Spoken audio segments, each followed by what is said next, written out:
Hi, ladies. So today I want to jump on here real quick and talk about Indian food. So how to be healthy, how to stick to your macros, how to track your macros when you are eating Indian food. So Indian food is tough. It has a lot of unique challenges for staying on track. Some of those include the fact that a lot of our food is very mixed, like it's curries, things mixed together, all of that. It can be very heavy and oily, especially if you're going out to eat at a restaurant. Our buffets can be very extravagant and luxurious. And the biggest thing is that with Indian food, there often comes a lot of social pressures, right? You're eating Indian food with your family or with your friends, and socially, as a culture, we generally revolve to eating Indian food and scenarios in which you're eating Indian food.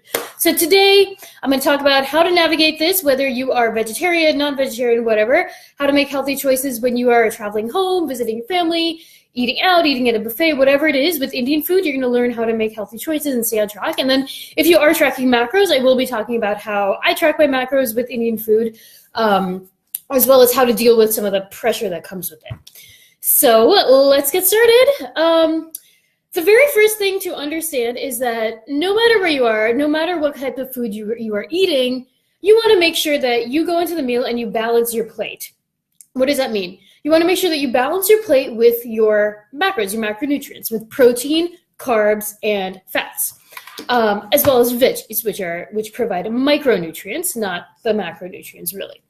And so when it comes to each of those, protein, carbs, and fats, with Indian food, there's a lot of different ways we can get this, right? Like, so for protein, we can obviously get that from meat. We can get it from different meat curries. If you're vegetarian, you can get it from your dal, your chana, your all those lentil-based dishes. If you're cooking at home, you could make tofu-based curries or egg-based curries. And you can also eat yogurt. I did a video once, or I did a blog post once on top healthy Indian cooking tips, and in there I have a lot of little swaps that can just make your meals a little bit higher protein and just generally healthier. So Greek yogurt is a really good one too, and I'll link that below too. But essentially, first you want to focus on your protein. Then you want to move to your carbs. And with Indian food, we have a bunch of different carb sources. We have your rice, your naan, your roti, your puri, whatever it is, it's a carb. And you also have your dal, your chana. All the lentil-based dishes are going to come with carbs too. Lentils are primarily a mixture of protein and carbs. A lot of people think that lentils are like straight up protein. It's not true. Lentils have a mix. Okay. And then you have your fats. So in Indian food, a lot of our food is cooked in oil and ghee and butter.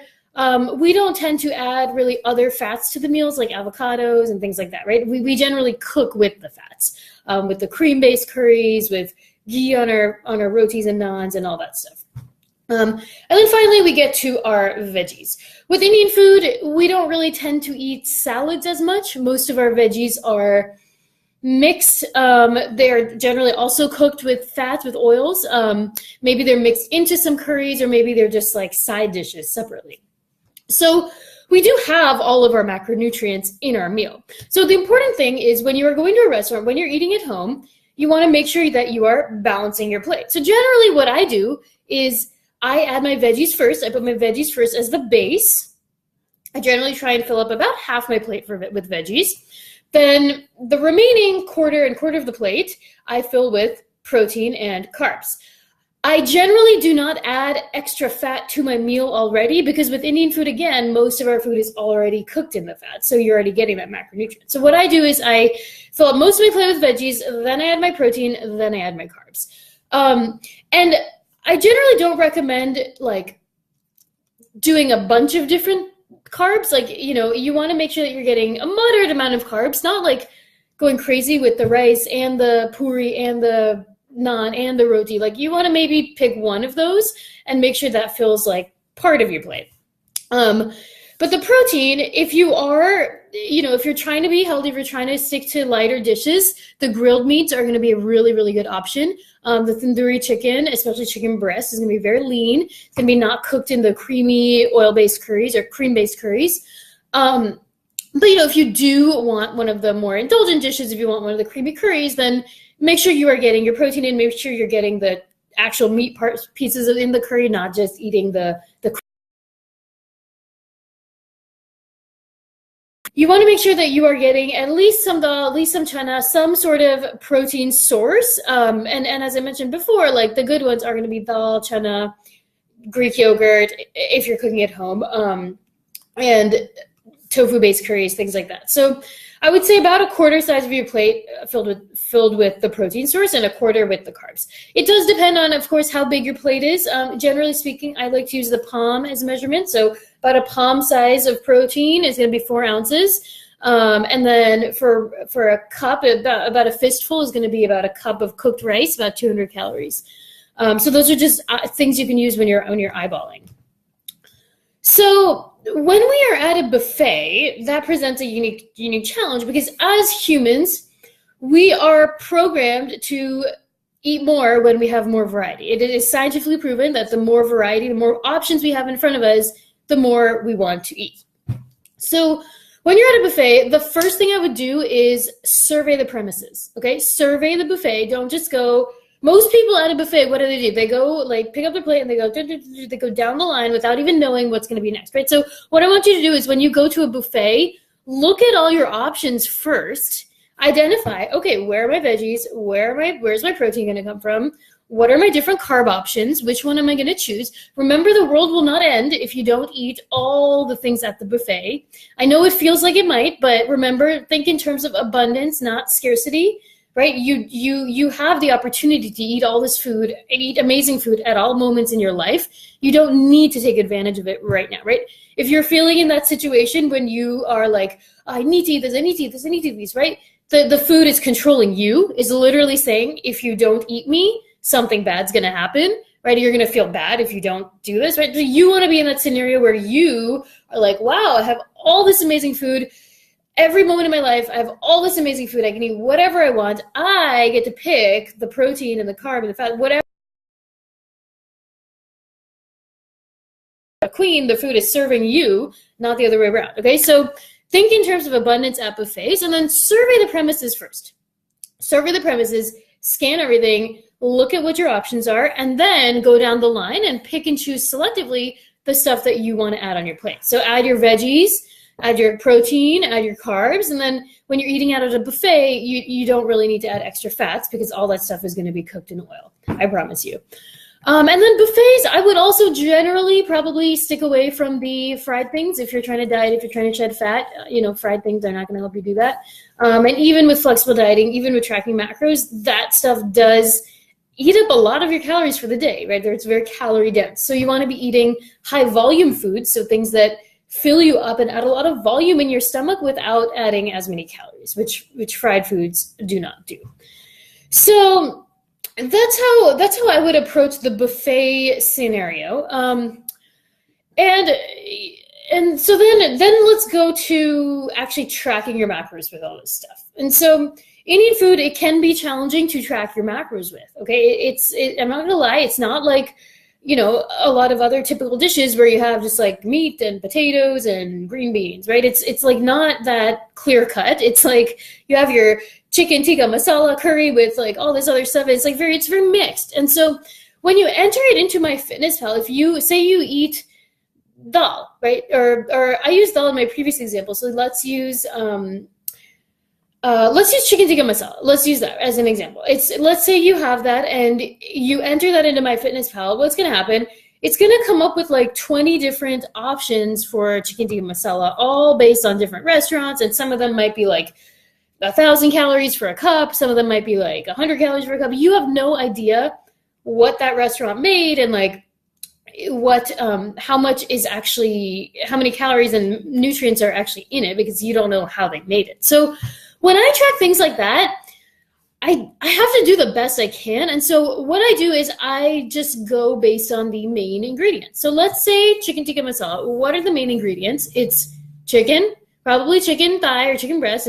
I might look at the chicken and be like, okay, this is like not very lean. It's probably a thigh. If it's ultra lean, maybe it's the breast. So I would when I'm spooning it out, I would enter like, I would just eyeball when you're eating out. You can't be super exact. Eyeball about a palm size, probably about 4 ounces. I would enter my chicken thigh. And then what else is in it? It's, at the end of the day, it's cream. It's like a cream-based curry. So what I do is I just add like a couple tablespoons of cream, or maybe like a quarter cup of cream. And if I'm overestimating a little bit, it's okay. I'd rather overestimate than underestimate. But I don't recommend really trying to calculate the recipe and all this, especially when you're eating out. Just enter your main ingredient and then like what the base is for that curry. And like worst case scenario, you can't track exactly, but you do have like the template that you stick to with like some protein and carbs. And same if you are eating like vegetarian food. Like if you're eating dal, you may enter, like you might spoon some dal into a little cup, or might eyeball it with your hands, or might put it on your rice. You could enter like maybe a quarter cup of dal. Make sure you're entering it in cooked. Like you want to make sure that it's a quarter cup cooked of like lentils. You can generally see what type of lentils they are. They're either going to be like dark lentils or yellow lentils or chickpeas, or enter that ingredient and then add a few spoons of cream to just account for the sauce. Don't go crazy trying to measure all the onions and spices and all that stuff, because it's just not worth your time. Just enter the lentils and the cream and call it a day. When it comes to vegetables, when it comes to mixed vegetable dishes at buffets, those are going to be very oily. So you want to be entering those as like a serving of veggies and then a couple tablespoons of oil. And again, it's okay if you are overestimating. You'd rather overestimate than underestimate. But in general, if you are sticking to those meal templates, it'll generally be okay. So let's talk now about, I'm trying to think, is there anything else when it comes to mixed dishes? There's some dishes that it's just going to be really tough to track, especially with Indian food. I'm not going to lie, like how do you track a puri? Right? You don't really know how much oil was absorbed when they were frying it, or like a samosa, right? Like you don't really know there's some generic samosas in MyFitnessPal, but they might be different sizes and this and that. So for those, I would just track something. I would just find something in MyFitnessPal that seems right, and then maybe add a spoon of oil if I feel like it's a little extra oily. And then there's other stuff like maybe you're Gujarati and your family makes dokla. Like I don't know how I would track dokla. Dokla is probably rice flour based, so I would probably enter maybe a few, I might enter it as a serving of rice. I would say at this point, like try and figure out the main macro. Like dokla is a carb. It's fluffy. It's like bread. It's like I think it's made of lentil flour actually. So it's going to be mostly protein and carbs. So think about that and think about it as like, how do I balance my plate versus how do I track every single thing? Because there is going to be some stuff that you just don't really know the nutrition facts on. And so with that, think about it as the main macronutrient. Like, okay, if I'm eating a couple dokla, then maybe I should go lighter on rice because I'm getting a lot of carbs from this. And I know it seems tricky, so post in our group if you want some help with this. I can definitely help you with that. And just do the best you can, right? It's at the end of the day, the goal here is do the best you can in whatever situation you're in. It's not going to be 100% perfect all the time. So the biggest tips I have for you guys are survey your buffets, balance your plate, veggies, protein, carbs, and fats. Enter your ingredients and then some cream or oil. And then lastly, focus on macros and just balance overall. So that's generally how I would approach the eating and tracking part of it. But let's shift gears a little bit and talk about the social part of it. So specifically with Indian food and Indian cooking and visiting family and eating with family and all that, there is so much social pressure that comes with what you are eating, right? It's like you are oftentimes our families show us love by asking us to eat this laddu and have another laddu and have another laddu and whatever it is, like they pile food onto our plates and it can feel really awkward and uncomfortable if we say no and push back. So today I want you to understand, like, fundamentally, what is the reason you feel uncomfortable, right? The reason we feel uncomfortable in that scenario is because at the end of the day, we associate food with love. And those people associate food with love. They are showing their love as a reflection in the food. Like they're showing love by feeding us and feeding us extra.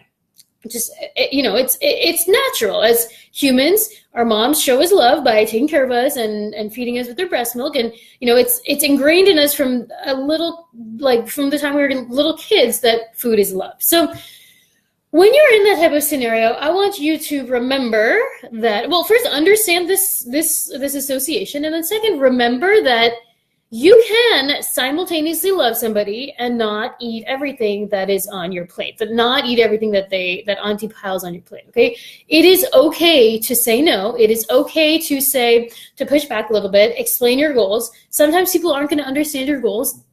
It's life, be a big girl and deal with it. And sometimes it's going to be awkward. And so sometimes in these types of scenarios, what I do is instead of saying no, which to them may feel like an insult, like you don't like my food, that means you don't like me, that means you don't love me, this and stuff, right?